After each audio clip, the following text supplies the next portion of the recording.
to celebrate his incredible life. So now we begin tonight's ceremony with a procession of 5 of Skip's players, each representing one of his national championship teams. First of all, representing the 1991 national champions, pitcher Rick Green.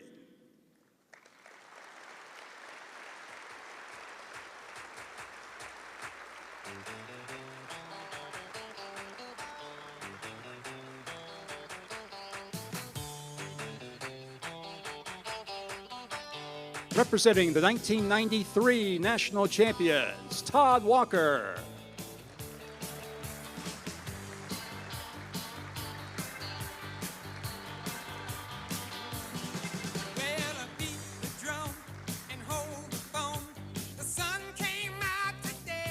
Representing the 1996 national champions, Warren Morris.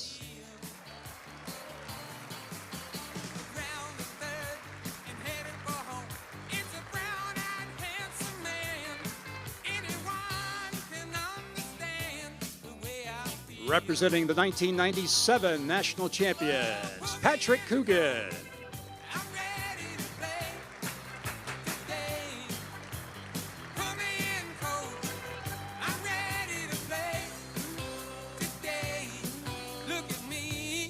And representing the 2000 national champions, Brad Cressy.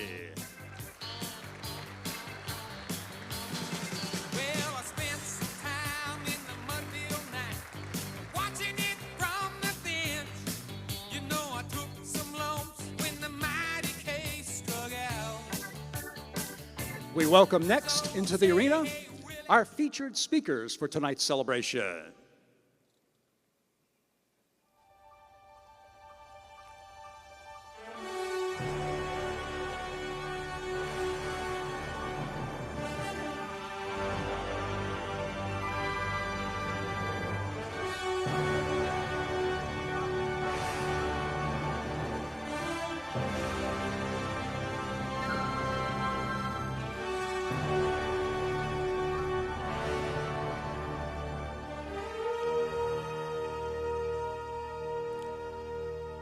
And finally, joining us here in the arena tonight, the members of the Skip Bertman family.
And now please join me in welcoming to the stage Rabbi Sarah Smiley of the Unified Jewish Congregation.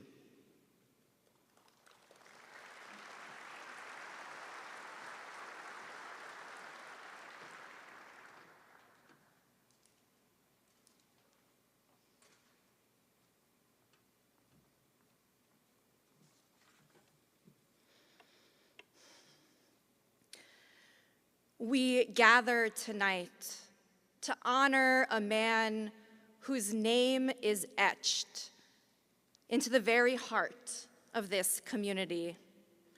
Although he is known best for his life near the field, he also lived a life guided by Jewish values.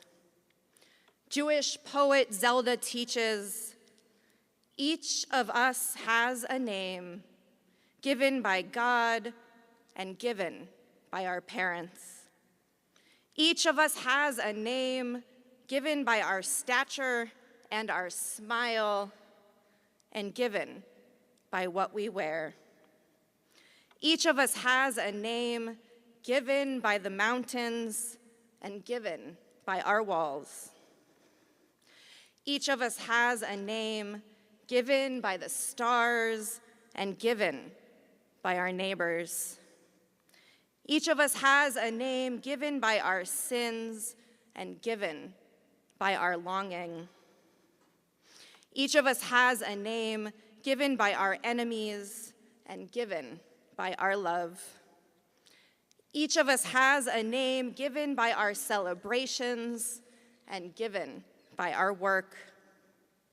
Each of us has a name given by the seasons and given by our blindness. Each of us has a name given by the sea and given by our death.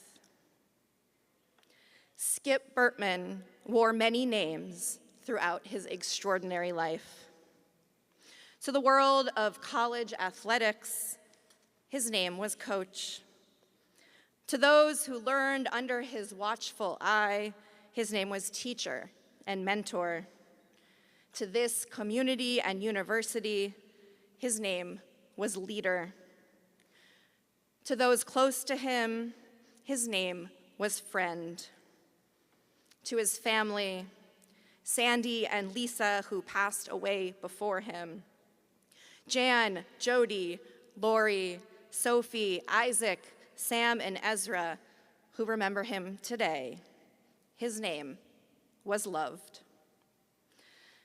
To his Jewish community, his name was Mensch.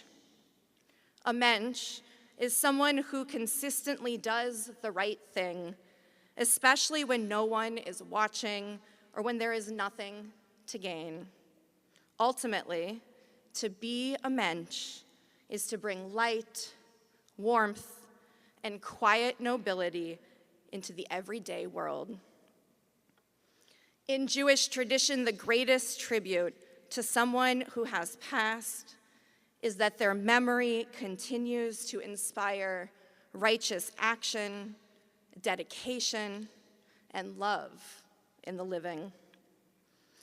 Skip's legacy is not just in trophies and championships, but in the thousands of lives he shaped and the community that embraced him. In Jewish tradition, when a righteous person passes away, we say, "May their memory be for a blessing." May Skip's memory always be a blessing. Psalm 23, which is probably familiar to many of you, is recited when we honor the life of a Jewish person whose memory will live on, because it shifts the focus of mourning from fear and despair to divine presence, comfort, and ultimate transition. Words from Psalm 23. The Lord is my shepherd, I shall not want. God makes me to lie down in green pastures. God leads me beside the still waters.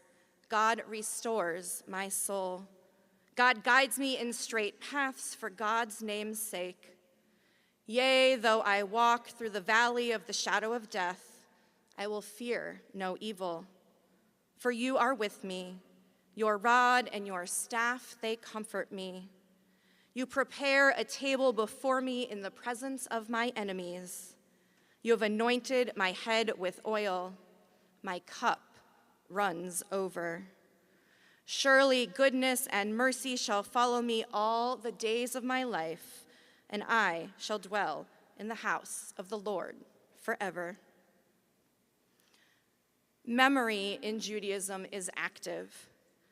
So as you listen to the many stories of Skip's life you will hear tonight, think about how you can turn those memories into actions, so the legacy he began to see in his own life will continue for many years to come. In the rising of the sun and in its going down, we remember Skip.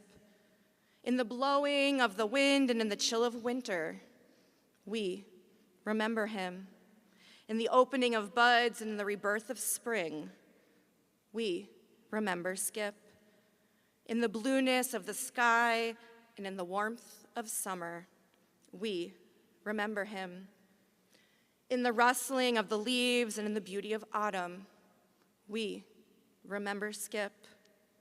In the beginning of the year and when it ends, we remember him. When we are weary and in need of strength, we remember Skip. When we are lost and sick at heart, we remember him. When we have joys we yearn to share, we remember Skip. When the first pitch is thrown and the team is holding on to the rope, we remember him. So long as we live, he too shall live, for he is now a part of us as we remember Skip. The principal memorial prayer recited at Jewish funerals calls upon God's compassionate trait to offer peace to the deceased. Compassionate God, eternal Spirit of the universe, grant perfect rest in your sheltering presence to Skip Bertman, who has entered eternity. O God of mercy, let him find refuge in your eternal presence, and let his soul be bound up in the bond of everlasting life. God is his inheritance. May he rest in peace. And let us together say, Amen.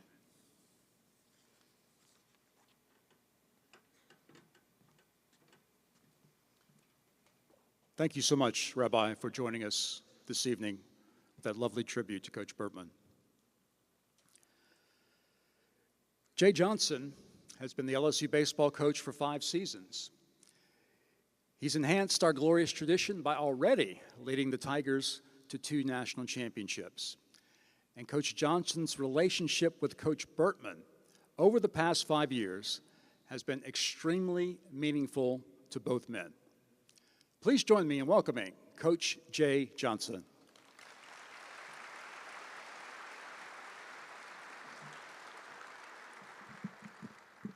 You know, first off, I want to thank the Bertman family. When I came here a little over 5 years ago, you know, I talked about coming to LSU as the opportunity of my lifetime, but being asked by you to do this is easily the honor of my lifetime, so thank you. In what world does one of your heroes become your best friend in the last 5 years of his life? Little context is 7th grade in 1991, the first dog pile, Coach Bertman's first national championship. I immediately wanted to go to the mall and buy an LSU baseball hat. Now, at that time, I don't think I could have told you where Louisiana was on the U.S. map, but I did know that the LSU Tigers were becoming the best college baseball team in the country, and I know they were coached by Coach Skip Bertman, the best college baseball coach in the country. Fast forwarding 9 years later, in 2000, Brad Cressy, walk-off, Brian Terrio slides into home for Coach's 5th and final national championship. That's about the time I was in my playing career and was going to start coaching. And my college coach, Scott Sarver, said, I'm going to let you coach with me, but I have a project for you. I want you to study these coaches. I want you to look into the great Augie Garrido, specific to fundamentals. I want you to look at Andy Lopez at the University of Florida at the time about practice planning, or Mark Marquis from Stanford, or, talk about building a program, Ron Polk, Coach's great friend at Mississippi State. But we can cut through all the chase, and I want you to start learning about Skip Bertman. And this is right about the time, Coach was ending his career as I was starting this journey. So in the year 2000, I bought his videotape, Winning the Big One. So Coach made money off me a long time ago. That videotape was the first time I learned about the core principles of the dynasty that he built. Striving for excellence, living one pitch at a time, no transfer of blame, everything counts, and ultimately holding the rope. I was so fascinated by all of this that I immediately tried to start doing everything I learned in the video. Couldn't write fast enough, couldn't take enough notes, couldn't wait to get to the field the next day and do something that I'd learned, from Coach Bertman, and just watching a 30-minute videotape about winning the big one. So much so, I actually had a player tell me one time that the most profound thing that I ever told them was, I believe in you, and that all you can do is all you can do, and all you can do is enough. And every player here that played for Coach Bertman knows exactly where that statement had originated. So far before coming here, he was making a massive impact on my life and success as a coach. Fast forwarding 20 years, 2021, at a kind of agent, talking about things that were maybe happening. Maybe Texas A&M was going to be open. There was some possibilities Coach Maneri was going to retire. And would you want to look at either of these opportunities? I was like, I want to go to the College World Series, do whatever, keep me posted. And he called me back, and he says, LSU's a no. I was like, okay, any reason why? They don't like short people? And they said that maybe Coach Bertman felt that maybe somebody from the West would not work in Louisiana. And I bring this up for one reason, just to share the immense respect that I had for this man ever before speaking to him, is I said, okay, if that's what Coach thinks and that's what Coach believes, I'm totally good with that. Let's move forward. So over the next couple weeks, our team at Arizona, we won a regional, we won a super regional, got to the College World Series, and I got a phone call from a 225 area code. And my first thought wasn't like, yeah, let's go, LSU, amazing. My thought was, did he watch us play? Did we really change Coach Bertman's mind by watching our team play? And that's all that I thought about, or all that I cared about in that moment before ever getting here or talking to him. Well, a few days later, after accepting the job and coming out here, or before coming out here, I was standing in our living room in Tucson, and I sat there looking at my phone for like 30 minutes. 30 years later, after buying this LSU baseball hat at a mall in Chico, California, I was finally going to call the man. So to be clear, and to go on the record for this, that is by far the most tension, anxiety, and pressure I've ever felt as the LSU baseball coach. Was the first time I was going to get to talk to Skip Bertman. Fast forward, and about 48 hours later, we were out here, and he's like, Coach, sit down right here. And he goes, I'm never going to tell you what to do, but you need to do these 3 things.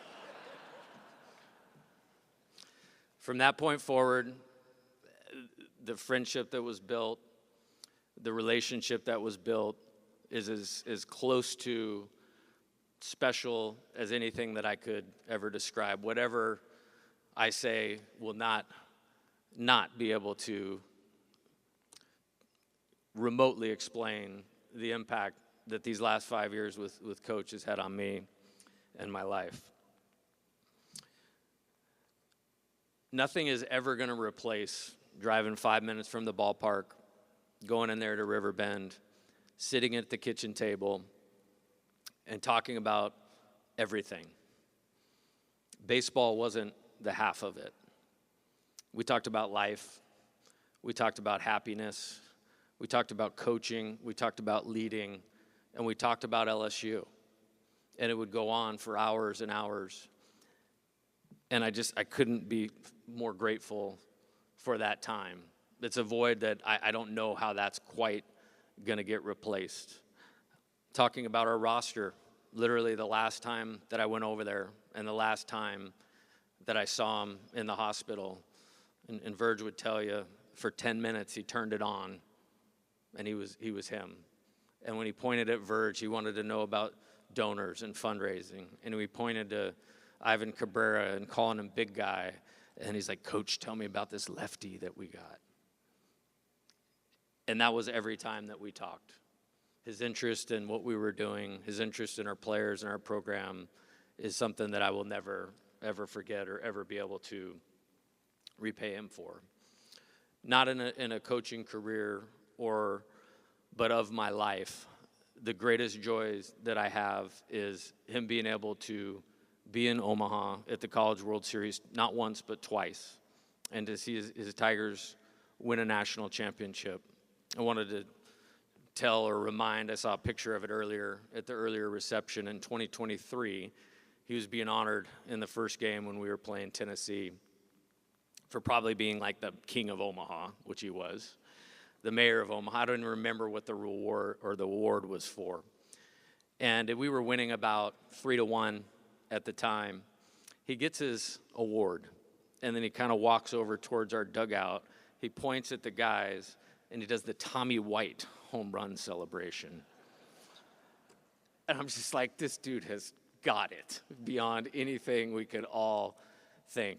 Our players relax, play the last 3 innings great. We win like 6-3 and go on to win the national championship. So even not as the coach, 22 years later, he was impacting winning in Omaha with our team, doing exactly what we needed at that time.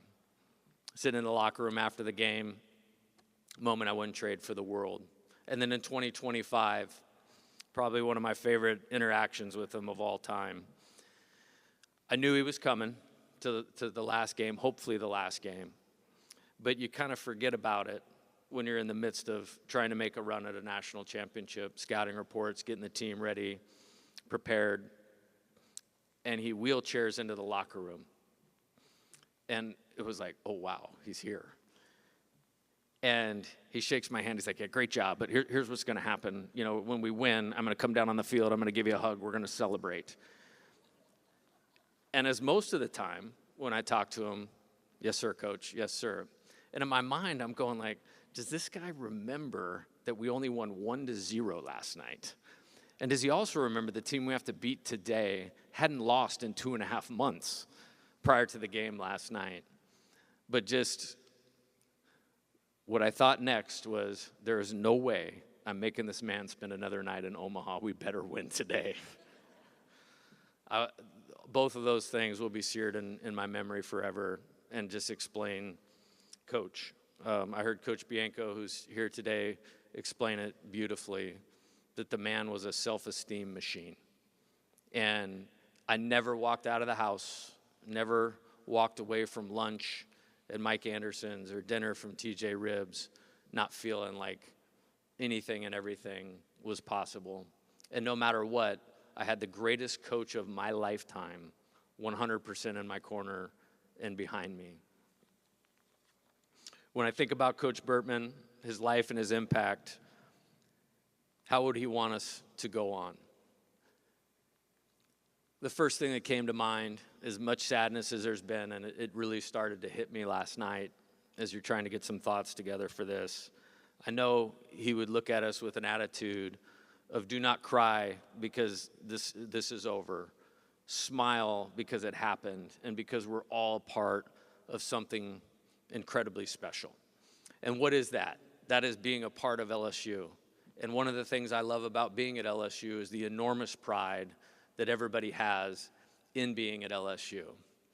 But I think today it's appropriate to remind everyone that it's only LSU because of Skip Bertman. And it's what drew me here was not necessarily the name or the school, but the opportunity to honor, in my opinion, maybe not even just the greatest baseball coach of my lifetime, but the greatest man that I know. And surprisingly, the greatest friend I never knew that I would have. How do we honor it?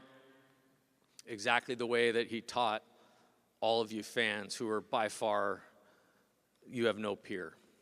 Fans, you honor it by continuing to walk through those gates at the box. You continue to drive to Hoover, Alabama for the SEC tournament. You continue to make the trip to Omaha, Nebraska. Fans, that's how you honor Coach Skip Bertman. To our team and our program, how we honor him. Continue to strive for excellence. Believe that everything counts. Never transfer blame. Play with that heightened awareness or how to win awareness. And of course, it's all of our jobs to hold the rope. I love you, Coach.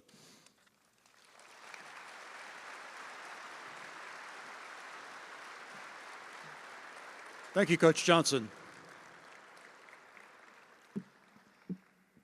Now, Coach Bertman was often asked, what was the most significant event in the emergence of the LSU baseball program? And he always responded, it was the day that Ben McDonald signed to play with the Tigers. Ben, as you know, was a superstar pitcher, won the 1989 Golden Spikes Award, #1 overall selection in the 1989 Major League Baseball draft. After a great big league career, he became one of the top broadcasters in college baseball and in Major League Baseball, and is a tremendous ambassador for our game. For a former player's perspective on Coach Bertman, let's welcome Ben McDonald.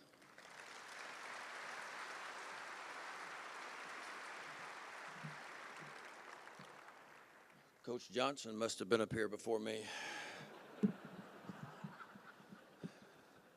I don't even know how to adjust this thing.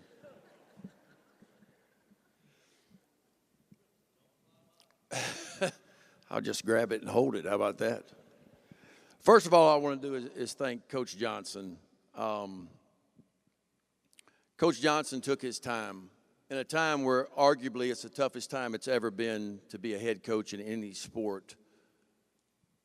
Coach Johnson took his time to spend with Coach Bertman. He wanted to know the history of this program. He wanted to know how it all got started. He wanted to bump everything he could off of Coach Bertman, whether it was NIL stuff, how to deal with the best fan base in all of college baseball. He wanted to know everything about how Coach Bertman built this program. And so to you, Jay, I say thank you for doing that. I say that for the family, and I know all the former players that ever played for Coach Bertman. We appreciate you taking the time to spend with Coach Bertman. Coach Bertman helped build the biggest brand in college sports. He's the reason why the expectations are what they are at LSU. And the expectations here at LSU will always be championships. That's what the expectations are, and Coach Bertman built that. I've been busted up pretty good, like a lot of y'all have, for about 12 days now. A lot of emotions running through me, like it is for a lot of you guys. And I'm going to do my best to get through this. Every interview I've done in the last 12 days, I hadn't been able to hold it together, but I'm going to do my best to hold it together tonight. Janice, don't you laugh at me. I tell you what we're going to do. Everybody knows what this means. This has always meant LSU.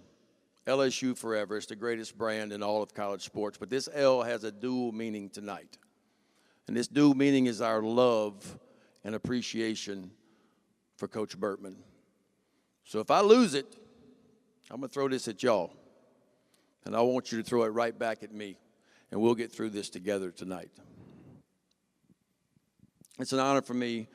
I appreciate the family asking me to be a small part of this. I got home 2 Thursdays ago, about 2 o'clock in the morning. I didn't know it, but Coach Bertman went in the hospital at 4 o'clock, just a couple hours later. I got a phone call from Coach Johnson later on that afternoon, around 8:30, to tell me that Coach Bertman was in the hospital. I didn't know he was in the hospital. I hurried up and got dressed and rushed over to the hospital. And I saw Jody was one of the first people that I saw. And she said, well, Coach is in ICU. and he's not doing good. He's not taking visitors. And I think she saw the look on my face. She said, "Do you really want to see him?" I said, "No, Jody, you don't understand. I have to see him. I have to go see Coach." So Jody was nice enough to take me back, and I got to spend some precious moments with Coach. And he was himself. He was struggling, but he was himself. He recognized who I was as soon as I walked in the door, and we had some private conversations. And I got up, and I told him I loved him for all of us. I told him I appreciated everything he did for me and for all the former players. And I kissed him on the forehead, and then I made my way out. Little did I know,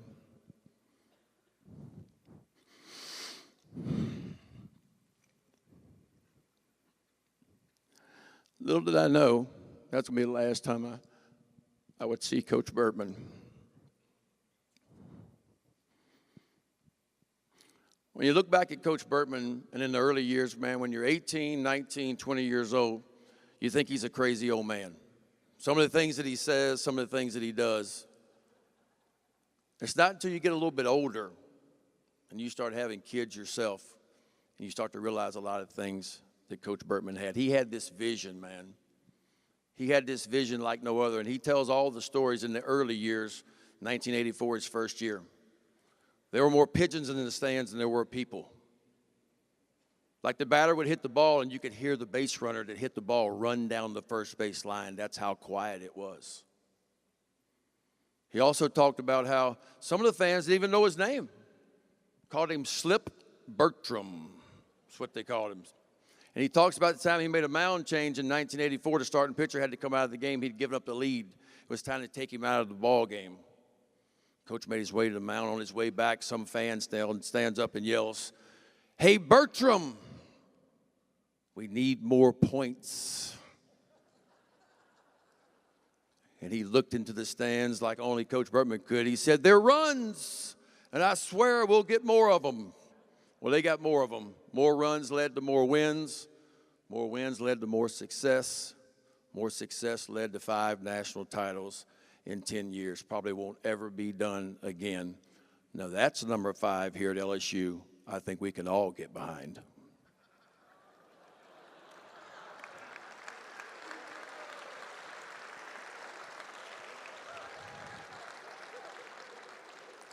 You think about what he orchestrated in the SEC.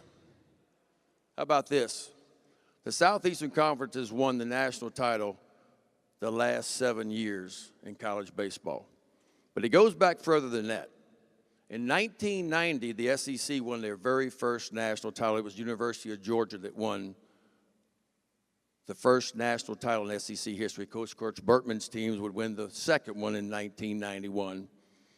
But if you go back and look at it, 18 out of the last 36, now listen to this, 18 of the last 36 national titles in baseball has been won by the SEC. Now, I didn't graduate. I only got 5 semesters in, but in my math, that's half. Pretty impressive what he helped orchestrate in the SEC.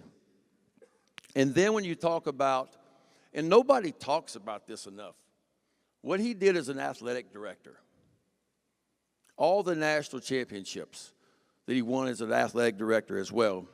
Coach Bertman will not only be remembered as the greatest coach in LSU sports, but he'll go down as the most influential person in LSU sports history because of that. It's almost like Coach Bertman sometimes had a crystal ball. And all you former players that are here, you'll remember it. He talked a lot about the inevitable two. It had to happen. He would talk about a pitcher getting ready to take the mound for the first time, and he'd turn to the dugout, and I remember it like it was yesterday, and Paul Byrd is here. Paul Byrd runs out his freshman year, and he's just leaving the dugout, and the game's starting, and he runs out. Right before he gets to the mound, he starts taking his warm-up tosses. Coach Bertman turns to the dugout, and he said, "Hey, Byrd, you see, Paul Byrd's going to give up 2 runs in the first inning." Of course, I'm keeping the chart, looking at him like, whatever. How do you know that? The batter hadn't even stepped to the box yet. He said, "No." He said, "You see, he'll walk the first batter. The next guy's going to get a base hit. He'll strike a guy out, but then somehow runners will end up on second and third with 2 out. and they'll get a base hit and 2 runs will score. I said, whatever, coach. I said, no way. Sure enough, the first batter steps in the box. Paul Bird walked the first batter on 4 pitches. The next batter got a base hit. He strikes out the 3-hole hitter, but then the 4-hole hitter hits a little squibber right back to Paul Bird. The only play he had was over at first base, so he got the out at first base, but runners were on second and third.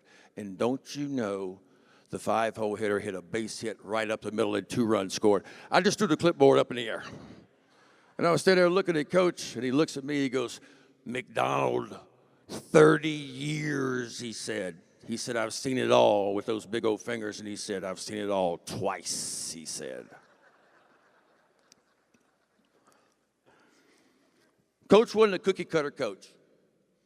In that era, man, most coaches ruled with an iron fist. Y'all remember, it's going to be this way. This is how we're going to do it. Don't ask me any questions, just do it. Coach Bertman wasn't that way. He knew how to push buttons on players, kind of like coaches do today, to get the best out of every player. A lot of you know this story, some of you don't. We had a freshman pitcher by the name of Mark LaRosa from Connecticut up in the Northeast. Good left-handed pitcher, was a wrestler on the high school team as well. Well, Coach Bertman, we're going down to UNO on a Wednesday night to play the Privateers. Coach Bertman calls in Mark LaRosa, who had pitched out of the bullpen the first 6 weeks of the season. And he tells Mark, you're going to get your first collegiate start tomorrow night at UNO. Mark's excited.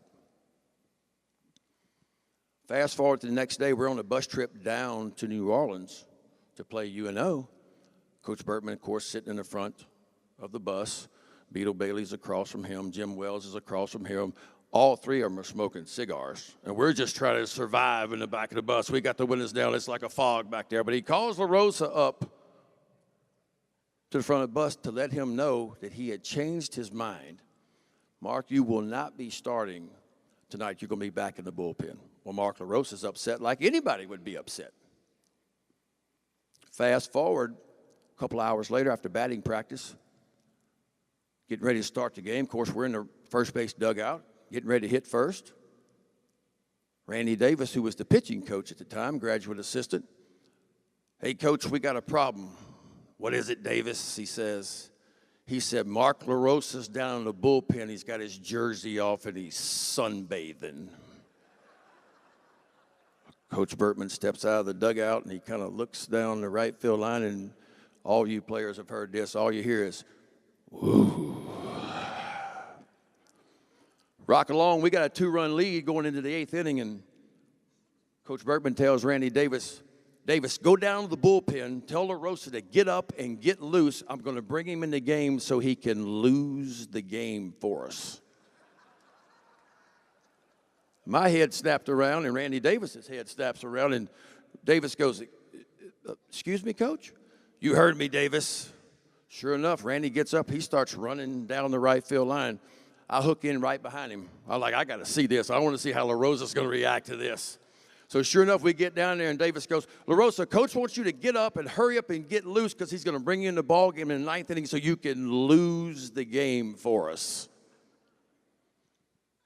Well, LaRosa's got a lot of choice words. His face is red. Snot's coming out of his nose. He's throwing balls everywhere. And sure enough, he brought Mark LaRosa in the 9th inning to try to win the game for us, to get the save. Gets 2 outs, but there are 2 runners on. And sure enough, one of the best hitters steps in the box for UNO, 3-run home run. We lose the ball game. They walk us off. Mark LaRosa is devastated, like anybody would be devastated. In the post-game huddle, Coach is talking to Mark LaRosa, but he's talking to all of us. And the message to Mark LaRosa was, how are you going to deal with adversity? How are you going to deal with adversity? Mark, you didn't handle it well. I purposely told you you were starting because I knew I was going to take it away from you because I knew I wanted to see how you reacted. And you were so upset that I took it away from you. You weren't ready when I needed you to be ready. You're not ready to pitch for me yet. But what he did, too, is he also loved on him. And he said, Mark, I believe in you. You're not ready yet, but I'm going to keep working with you. Mark ended up being a good part of the bullpen. The second half of the season went on to have a nice career at LSU. Honesty. That's one thing Coach had, was a lot of honesty, and you guys know it too. He didn't tell you what you wanted to hear. He was going to, by gosh, tell you what you needed to hear, and that's what he did. We all needed it. I know I needed it too. It was one of his many gifts that he had.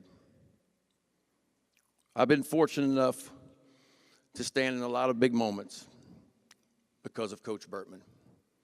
A national stage, a first overall pick, a major league mound, and a seat in the broadcasting booth. None of it, and I mean none of it, happens without Coach Bertman. See, Coach Bertman raised men. He built warriors. And I'm one of the lucky ones, like all of his former players are, who will always get to call him coach, mentor, and friend. Coach loved on us during our playing careers, but he loved on us just as much when our careers were over. And there's hundreds of stories that go around about this. He helped so many of us transition into the next chapters of our lives once the jerseys came off. A couple examples. Everybody knows Mike Papajohn. Mike Papajohn's here tonight. Mike played in the late 80s. He was a senior when I was a freshman. Mike wanted to get into acting. He had kind of gotten his foot in the door in acting, but a few phone calls from Coach Bertman got him through that door.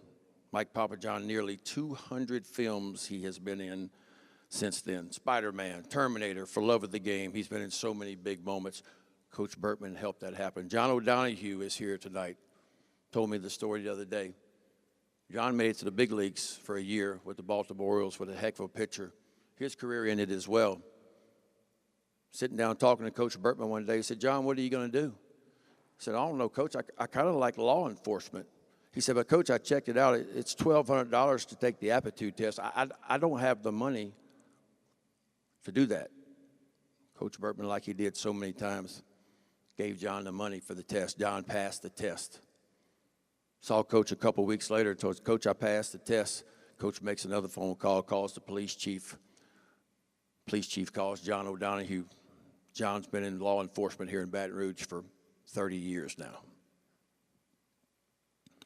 And then finally, my story. I was retired at 31 years old. Shoulder blew up on me. Had 9 years in the big leagues. Sitting down with Coach one day, and he goes, "Ben, what you going to do now?" I said, "Coach, I don't know. I'm coaching my daughter's travel ball team. I'm kind of enjoying softball." He said, "That's great." He said, "You need to keep doing that." "Well, what are you going to do?"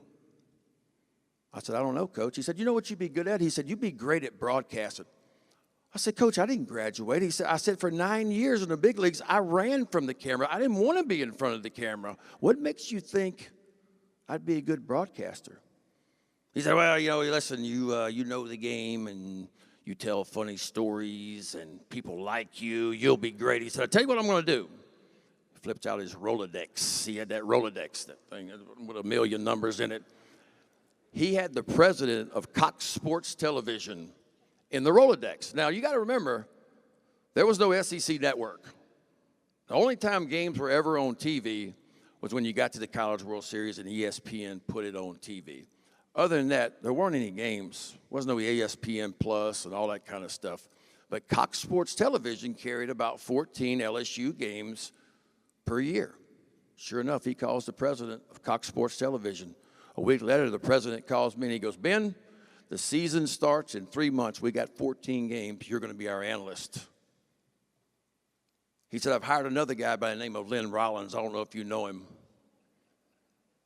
Me and Lynn's been working together for 26 years now, all because of Coach Bertman. They say Father Time is undefeated. At some point in time, he's going to knock on every one of our doors. In baseball terms, Father Time, he's batting 1,000.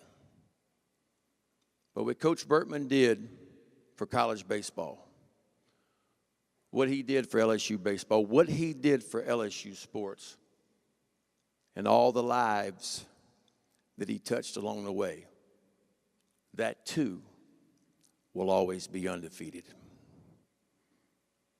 Coach Bertman used to say a lot of things to us.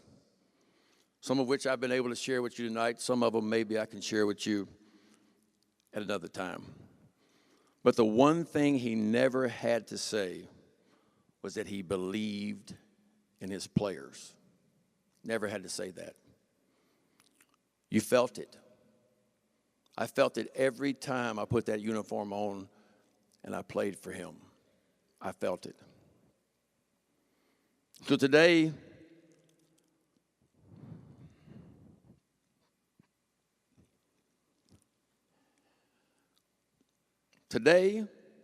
I'm not just here as one of the guys who made it to the big leagues. I'm here as one of the many sons of this program saying goodbye to the man who built it. We love you, Coach. Thank you.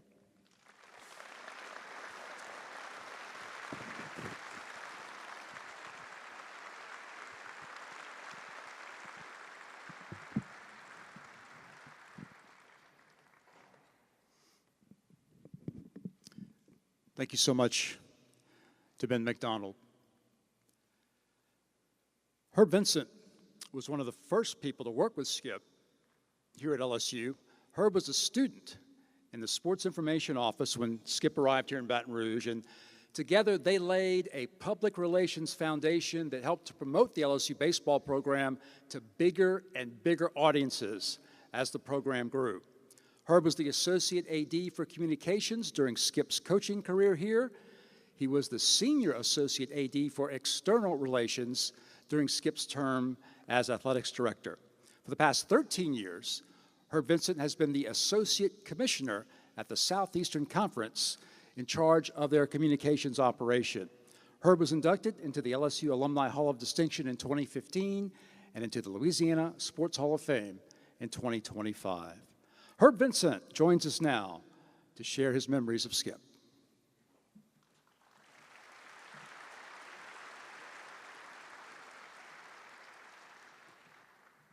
Thank you, Bill. Well, Ben, you killed it. I know what it feels like to come in relief after Ben's gone 8 innings with a one-hitter. I got to close it out. So maybe I'll get 2 outs, Verge, you can get the last one.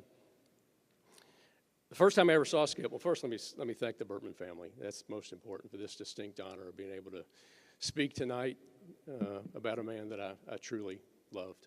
It's very special. The first time I ever saw Skip Bertman, it was my senior year at LSU, and he was on the field behind the batting cage. This was 1983. This was the year before he was the head coach, and he was actually here because the University of Miami was playing UNO in New Orleans. He had come up to visit Bob Broadhead. There was wide speculation that he was going to be the next head coach at LSU, and obviously that happened. During that 1983 season, LSU averaged less than 500 fans per game, 454 to be exact. It really was true that if you wanted a quiet place to go on the LSU campus to study, you went to Alex Box Stadium. Mike Sabb, you remember that. Skip had a vision, as everyone knows, and everybody talks about the vision. But he set out to build more than just a winning team. Skip created communities. Communities that made people and organizations better. Organizations that anyone who wanted to join those organizations, he welcomed them. He started by helping his players believe they could win games, ultimately championships. I think Ben and Bill have both told you how he did that. He organized the coaches committee. Wally McMakin was part of that. Wally, I said your name like you asked me to. So Wally McMakin helped with the coaches committee. The coaches committee was formed to help build support for LSU baseball. In turn, the coaches committee went out into the city and made the city believers too. They believed in Skip. He built it, and they came. Skip took the team to other cities, other schools and other cities in the state of Louisiana. He knew that an LSU baseball game in Natchitoches or Lake Charles or Lafayette or Thibodaux would not only grow LSU baseball, but would also be important to the colleges and universities in those communities. He made baseball great all across Louisiana. The work paid off. The success is well documented, as Bill and Ben and Jay have told you. The World Championship, the national championships, the visits to the College World Series, the All-Americans, the largest attendance in the country for years and years and years. LSU was named the team of the decade in 1990, and a sea of purple and gold consumed Omaha year after year after year. All of that success attracted the attention of the athletics directors across the Southeastern Conference, as Skip would like to say. No longer did baseball have to be a loss leader in the athletic departments across the Southeastern Conference. Athletics directors saw that if you invested in facilities and invested in people, they too could have winning teams, they too could have the big crowds, they too could have the championships. As an example, in 2022, Mike Bianco's Ole Miss team won the national championship in Omaha. A sea of powder blue covered Omaha that year. And over the years, we've seen Omaha overtaken by other colors of the SEC. As Ben mentioned, some statistics, not only 7 in a row, he went back further than I did. 12 of the last 17 years, the SEC has won the national championship. Skip Bertman's fingerprints are all over that remarkable success. That's why Skip Bertman's not only a great legend, LSU legend, but he's one of the most influential people in the history of the Southeastern Conference. Skip was unselfish that way. He shared his brilliance.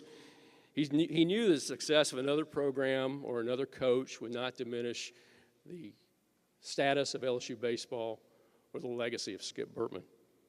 It would, in fact, enhance it, and that's why LSU continues to win all these years after he left the dugout. That is the magic of Skip Bertman. He let people come into his world. He used to say that at one time or another, every person in an organization is the most important person in that organization. The players have heard this story. He would talk about the student manager who had to wash the uniforms of the team on Saturday night of an NCAA tournament because they had to be ready for the championship game the next day. While the players and the coaches slept, that student manager was the most important person in the program.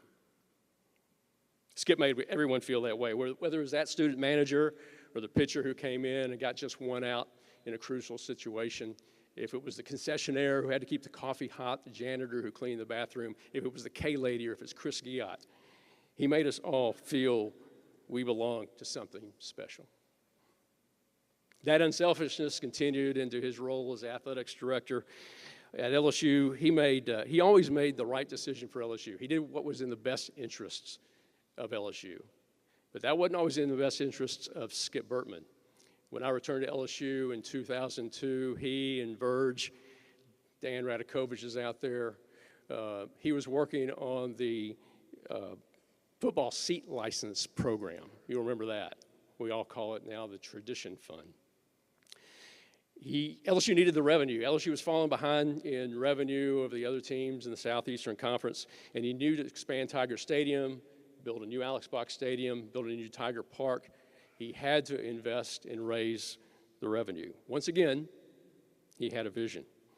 Prices would rise significantly for fans. He knew that would be unpopular, but he knew it was good for the good of LSU. He knew he had to do it. It was the only way LSU could survive. So he told me, Herbie, he always called me Herbie. Herbie, they're going to fire me for doing this. Well, that was probably the one prediction he made that did not come true, Ben. But they did not fire him, and the plan worked. And ever since then, LSU has won multiple championships in multiple sports in front of packed crowds ever since. That is the legacy of Skip Bertman. He didn't just build a winning team. He built communities. He made people believe they belonged and that they mattered. He shared his success. He lifted others up, and the results are still felt today. The pack stands, the championships, and the standard he set across the SEC and beyond. Skip Bertman let us all come into his world, and we're all better because of it. Thank you, Skip.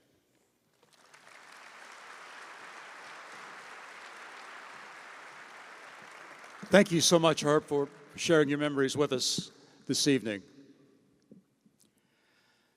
Now, Verge Osbury has known Skip Bertman since the mid-1980s when Verge arrived at LSU as a football student athlete. Verge played linebacker for the Tigers for 2 SEC championship teams, and then he launched a distinguished career as a college athletics executive. Skip and Verge worked very closely together during Skip's tenure as AD. They guided LSU athletics through one of the most transformational periods in its history. Verge was recognized in 2018 as the National L Club Alumnus of the Year, and today he proudly serves his alma mater as Vice President and Director of Athletics. Please join me in welcoming Verge Osbury.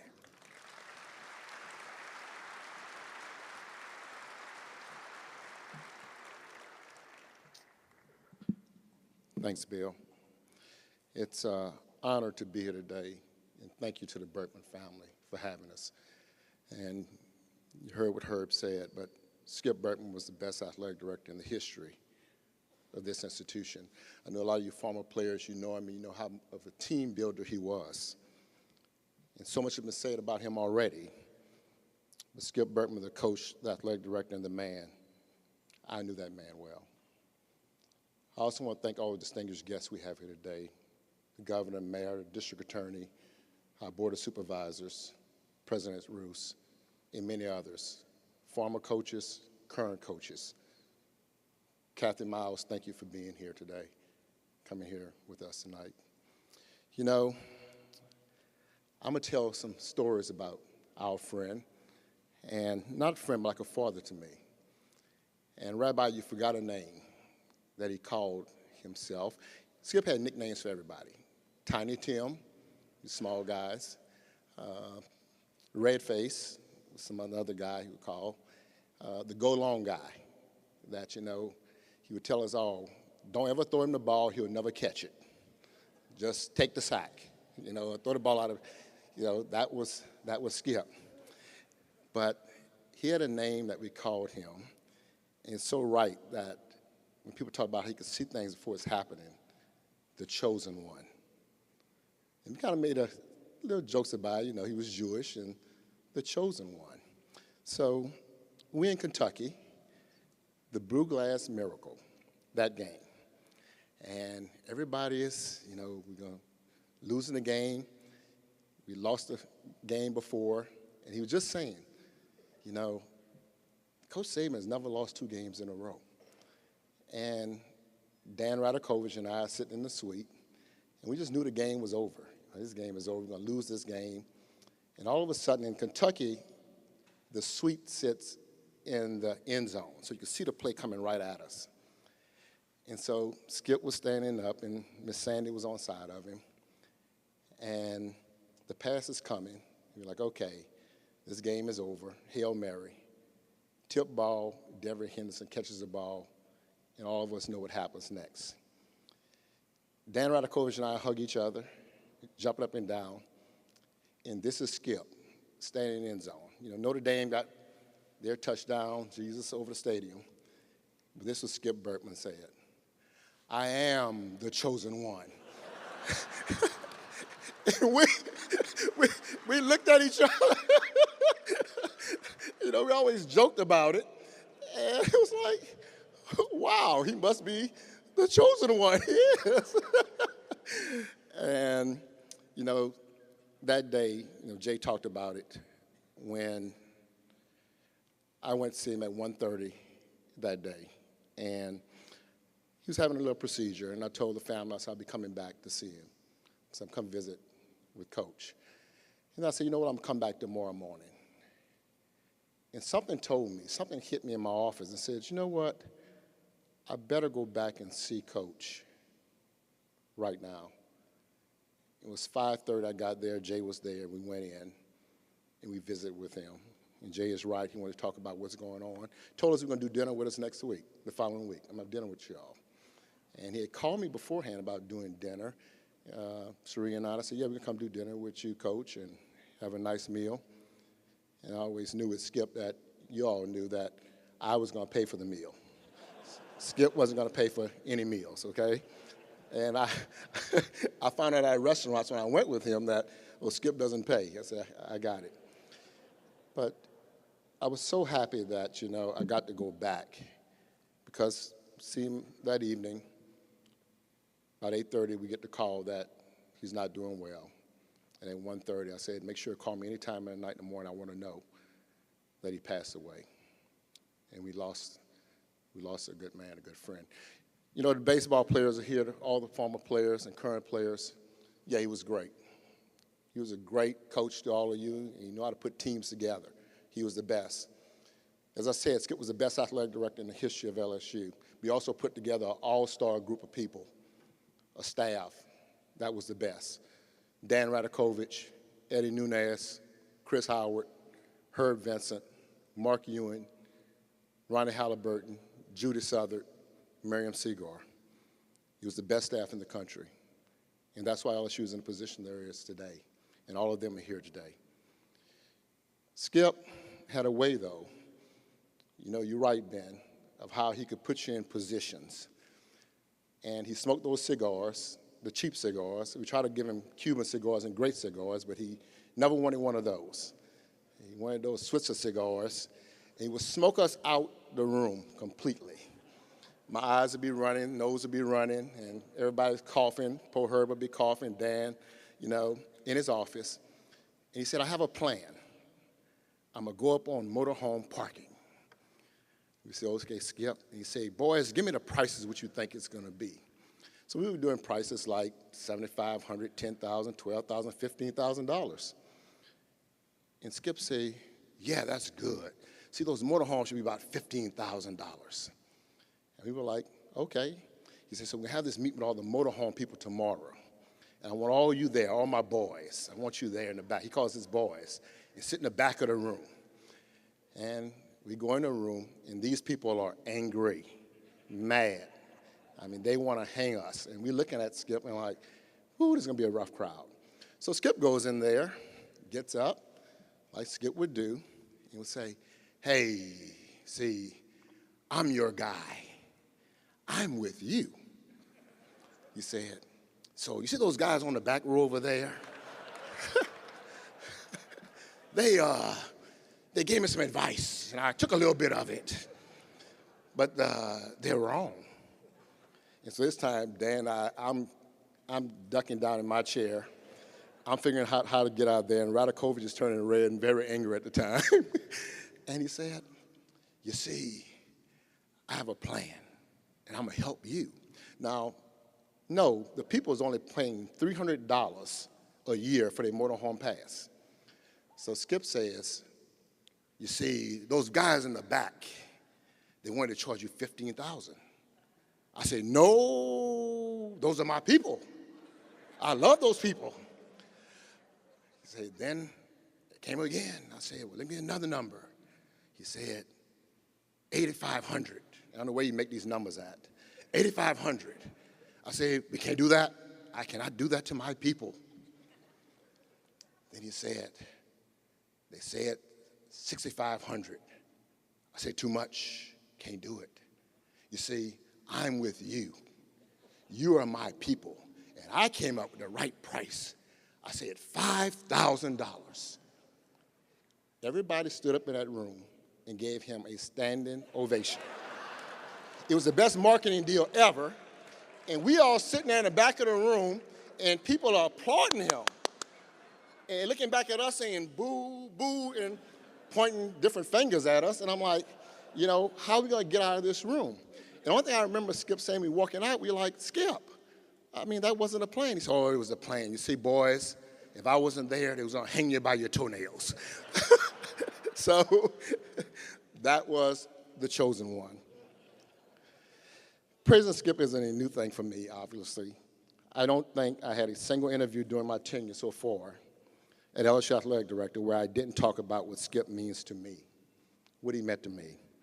Skip saw in me at a young age a LSU football player from New Iberia, Louisiana, someone who might be a good fit to work in his office. He was a mentor, not just in my career, but my life. Skip would take me aside and remind me about the duties as a father and as someone who could make a kind difference in the young lives of athletes like he had with me. He certainly talked to me about his philosophy behind winning, which I learned this athletic department is today, which he did more than any other coach here. But he also talked with me about the philosophy of how to live. He never missed a chance to remind me that my first obligation in the athletics department was always to be student athletes, not just when they wore the uniform, but for the rest of their lives. And while he never inserted himself into a student athlete or staff member life or personal business, he forever made it known that his door was always open, that if you needed someone to talk to bounce ideas off of, to seek encouragement from, he was always available. If you were part of Skip's life, there was no expiration date on that relationship. Since I was blessed to become athletic director at my alma mater, Skip will remind me that regardless how many changes were taking place in college athletics, how much money was in play, that LSU should never, ever change its priority from helping young student athletes become responsible, engaged adults. He said our job was to recruit people of character, help develop the character, and provide a touchstone for them as they set out on careers, got married, raised families, and served their communities. And those are my pillars today in the athletic department. Skip insisted that LSU be, as our football coach says, just different. To me, just different means that our campus, our colors, our brand is unique in our world and of great value. If you come to LSU, you'll always be a part of a special place and a special state that's unique in its beauty, its commitment to hard work, and its passion for achievement and success. LSU pride means being proud of who we are and what we represent. Skip Bertman was and always will be by my side in my journey. In fact, I can hear his voice today telling me to wrap it up and stop talking about him. Every student athlete who has come to LSU or future generations who come should be educated on the incredible legacy of Skip Bertman, what he meant to our university, and more importantly, his approach to life and to work. That legacy means committing to excellence, to constantly improving yourself, and to uplifting the lives of others. That legacy means that teamwork doesn't mean a loss of individualism. It simply means that one commits to expressions that make others better also. When I walk around this campus or engage in the community, many Tiger fans want to talk to me about the changes in college athletics, how money has changed the game and the student athletes who play them. I tell them that they should see our student athletes at practice or in the classroom or in their communities. They are driven by so much more than money or winning. We win at LSU, and we win a lot, and we won't ever apologize for it. But our student athletes are here because they too are just different. They want to wear their unmistakable purple and gold. They want to play with other athletes as motivated toward greatness as they are. They want to be elite. They want to always be special. This isn't a promise or something recent. It's been here for quite a while. It was the way Skip demanded it. It was the way it should always be. Anyone who ever played or worked with or enjoyed personal time with Skip Bertman cared what he thought. No one wanted to let him down. Everyone wanted to see one of his secret smiles of pride, and I remember those smiles each and every day. Skip, you didn't really leave us. You never will. You live on at LSU forever. Thank you for shaping my life and so many others. Love you, the chosen one. Thank you.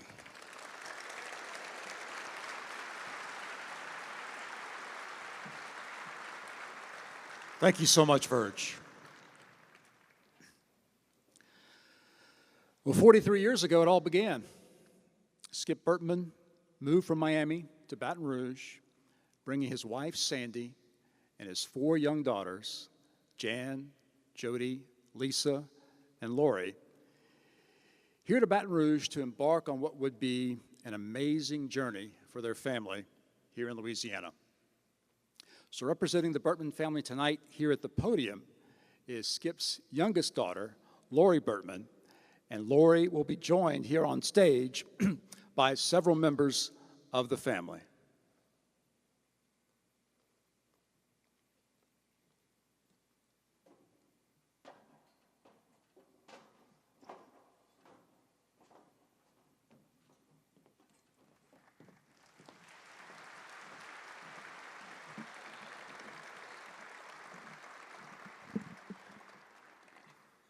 Thank you. I think right now my dad is saying, why are you going last after all of those amazing speeches by professional speakers? I know he is telling me, hold the rope, Lori, be strong. But thank you. Before I was thinking about writing this speech, I asked myself, what would my dad want me to say? And I landed on two important words: thank you. Not on behalf of him, to you all. And on the behalf of my sisters and extended family, thank you all for being here to celebrate our father's life. Thank you to those who traveled from across the country and to the thousands more who have reached out, shared stories, sent photographs, made us laugh, and reminded us that the impact our dad's life had on so many. Thank you to the Tiger Athletic Foundation and everyone who worked to bring this extraordinary celebration of life together, and to those who spoke so beautifully in tribute to him.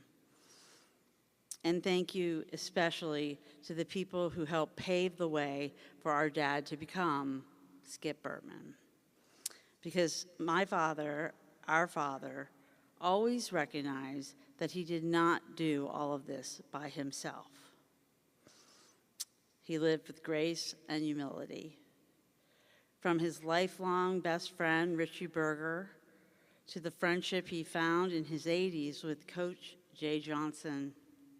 God, he loved you both, loved so, so much. His elusive mentor, Max Sapper, who everyone wants to know about, who taught him the game of baseball as a child, to the players he coached at Flamingo Park at the ripe age of 14, Miami Beach High, the University of Miami, and the dynasty he built from scratch right here at LSU, which he loves so much. The original LSU Coaches Committee, led by Wally McMakin. I included your name, Wally, as you asked me to.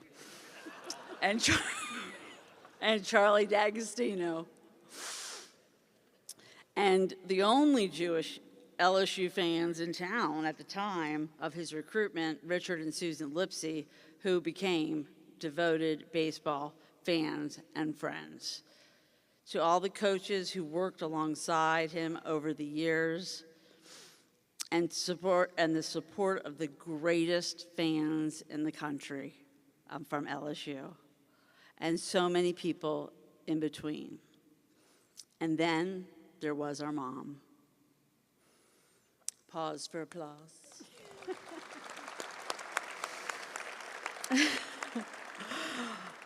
Our mother could have taught a master class on being a coach's wife. She understood that when you marry a coach, apparently you also marry his players, his staff, his recruiting schedule, his fans, and whatever crisis happened in the ninth inning.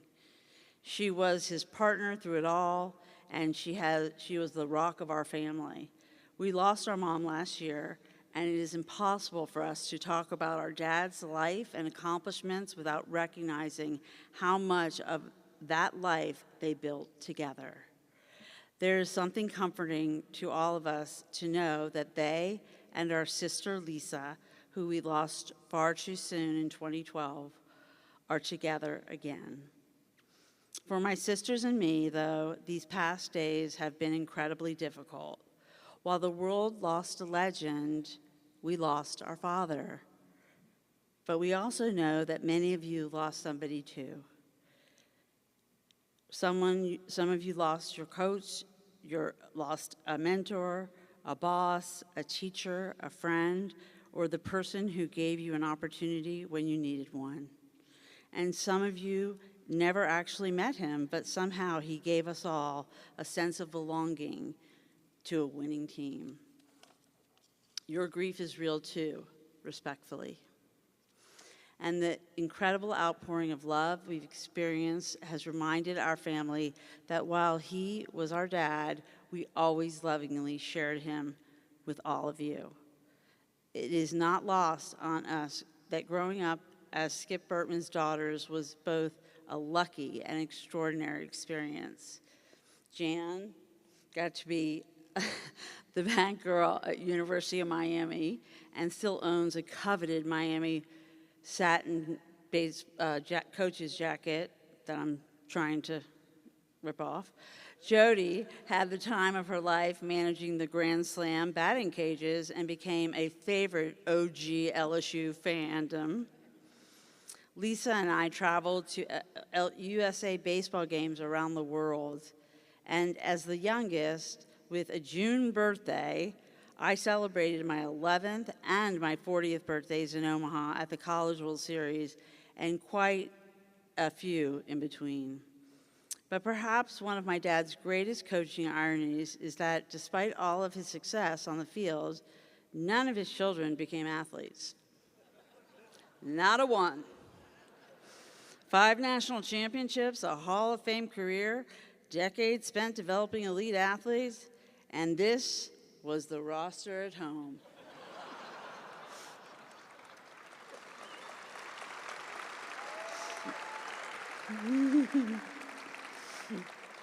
But I now know that was always by design. As a dad, he promoted education. He wanted us to be leaders. He wanted us to work hard, find something we cared about, treat people well, especially ourselves, engage in service, and perhaps most importantly, be happy in whatever life we chose. He saw the best in all of us. And while he tried not to pick favorites, it's really no secret who his favorite daughter was. 1997 national championship pitcher Doug Thompson.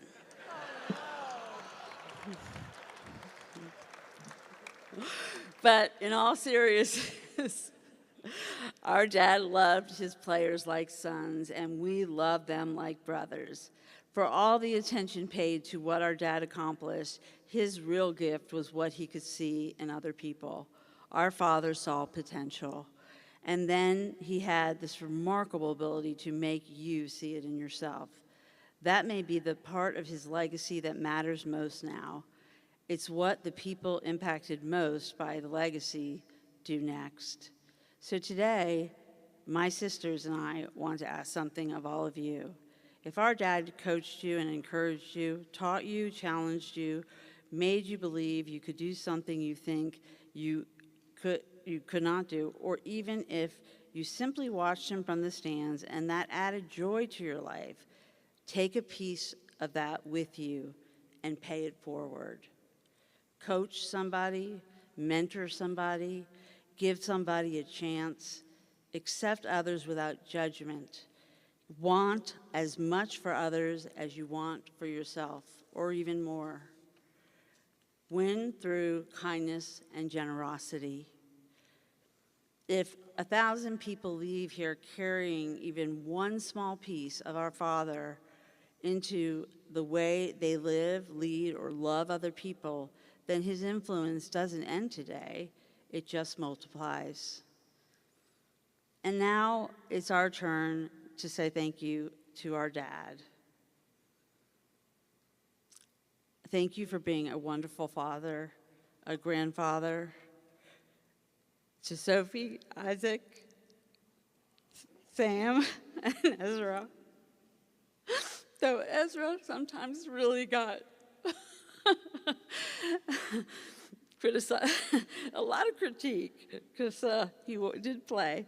A husband to our mother, a coach a mentor, and an all-around beautiful human being. Billie Jean King called me and said, "Your father was a true force, Lori, a true force. And thank you for believing in each one of us, making us feel safe and loved, especially in the most trying of times. Thank you for teaching us that winning was about much more than baseball. And thank you for showing us how to live a visionary and inspired life. We love you, Dad, and your absence will be a presence in our lives forever." And in close, I invite everyone to stand and celebrate Skip through a song we all love, and we all know as an Omaha theme song, because we will be there this year.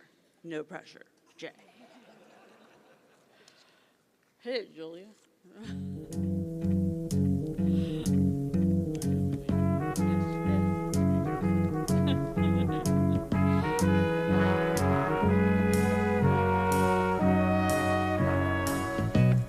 Where it began,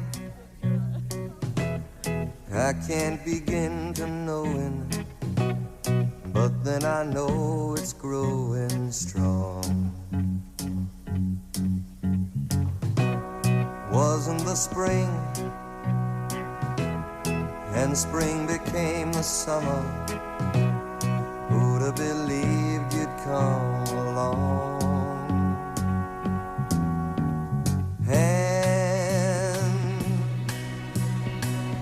Touching hands, reaching out, touching me, touching you. Sweet Caroline, good times never seem so good. I've been inclined to believe there never was, but now I look at the night and it don't seem so lonely. We fill it up with only two. And when I hurting runs off my shoulders, how can I hurt when holding you? Warm, touching warm, reaching out, touching me, touching you.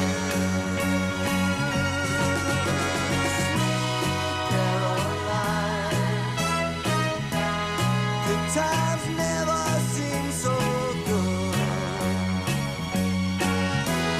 I've been inclined to believe there never was. Oh, no,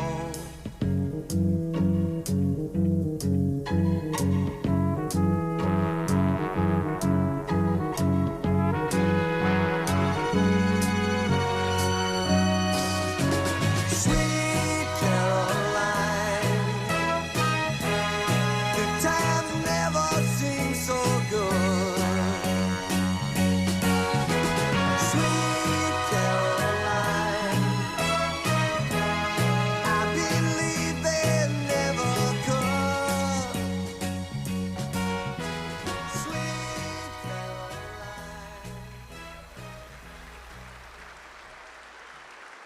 We appreciate so much all of you joining us here this evening to celebrate the legacy of truly the greatest of all time, Skip Bertman. As we say at the end of every game at the box, thank you, good night.